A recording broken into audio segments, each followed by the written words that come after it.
এদেশের মানুষের মনের ভেতরে প্রবেশ করতে হলে এদের জন্য কাজ করা লাগবে। কথা বলে না কেন? আর এই সক্ষমতা বাংলাদেশ জামাত ইসলামের ভেতরে আছে। কারণ এই দল করতে হলে আপনাকে জামাত কর্মী হওয়ার আগে সমাজ কর্মী হওয়া লাগবে।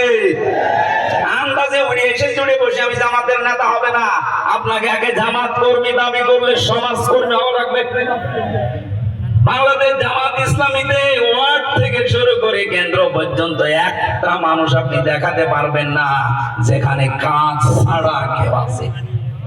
যদি রাস্তা ছাড়ো দেওয়া হয় তাও কাজ করে খায়, আর কাজ করে খেলে প্রতি মাসে যদি 15,000 টাকা উপায় হয়, 100 টাকার 5 টাকা তারা এমনিতেই জামাত ইসলামকে দান করবে।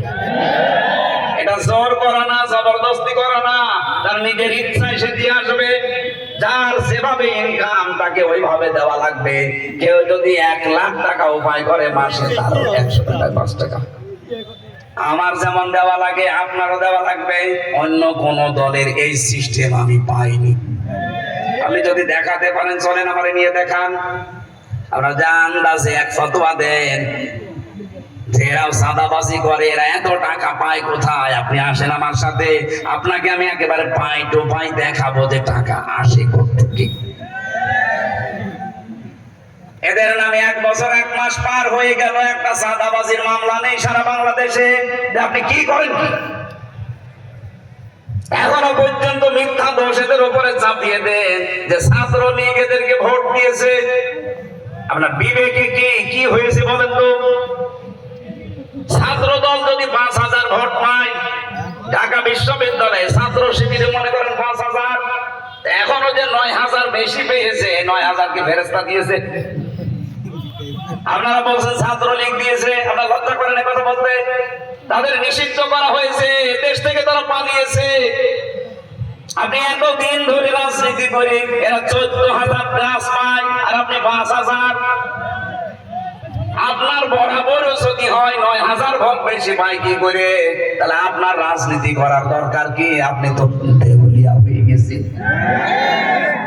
এই গোপন কথা মানুষকে বলা লাগে, এসব কথা বললে মানুষ বুঝে ফেলবে না। এমনিতে দলে দলে মানুষ আসতেছে। আজ বড় বড় ব্যবসায়ী যারা বাংলাদেশের সব আমিরে জামাতের কাছে যে ধর্ণা দিচ্ছে যে আপনারা আছেন, আমাদের চিন্তা নেই, আপনাদের কাছে জানে যাবে। এখনো কিন্তু ভরাডুবি হওয়ার আগে চিন্তা করেন। ঢাকা বিশ্ববিদ্যালয়, জাহাঙ্গীরনগর বিশ্ববিদ্যালয়, যেখানে আযান দেওয়া পর্যন্ত নিষেধ ছিল। সলিমুল্লাহ হলে, মহসিন হবে, আমি নিজে দেখেছি আযান দেওয়া এই 16 বছর নিষেধ ছিল। 16 বছর আযান হয়নি।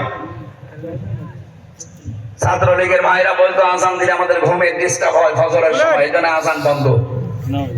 এই ডাকসু নির্বাচন 9 সেপ্টেম্বর গেছে, এই রাত থেকে আল্লাহু আকবার ধ্বনি দিয়ে আযান আরম্ভ হয়েছে। জাহাঙ্গীরনগর আমি নিজেও ছিলাম 1 বছর, ওখানে এমন পরিবেশ থমথমে ছিল।